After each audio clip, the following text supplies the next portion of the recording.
I'll admit that I was a little bit worried after the season 1 finale that now that everything was out, like the cat was out of the bag. Would you kind of talk a bit about wanting to delve inwards into the innies and how that emotionally impacted them rather than sort of expanding out what Lumon is? After season 1, we had to take a step back and ask ourselves, what exactly was it that made that work the way that it did? It was sort of the smaller things, even more so than the big things. I think we all have an impulse to want to know what it is that Lumon does and what are the goats and all of that.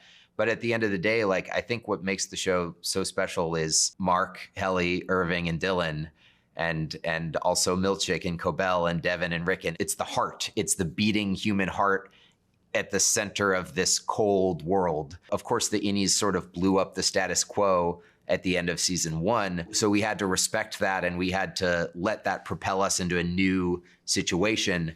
But we didn't want to lose the small conflicts like arguing over pencil erasers or finger traps. What you all did was one of the most painful moments in the history of this company. What the hell?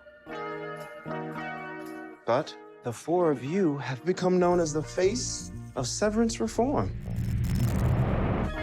Okay, so we're not in trouble? I don't think so. Milchick said we're famous. All of us equally, or one of us is like the star?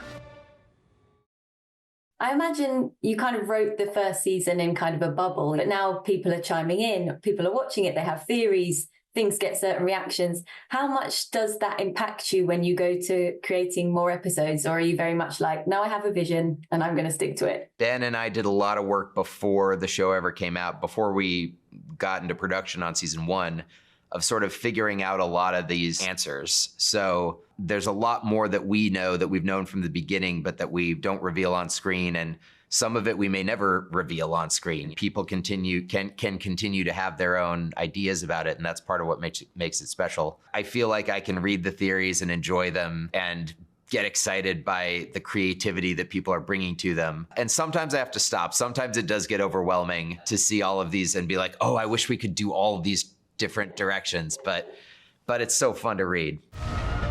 Mark, your Annie said she's alive. This is obscene. I just want to be sure. Why did you do this? What is this all about? Do you know something about Gemma? Mark, there'll be no honeymoon ending for you.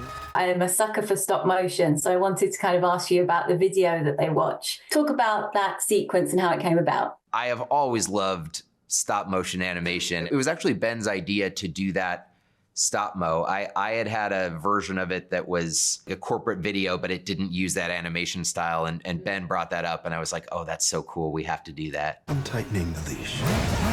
If we let this happen to Miss Casey, who's gonna step up when it happens to us? Now.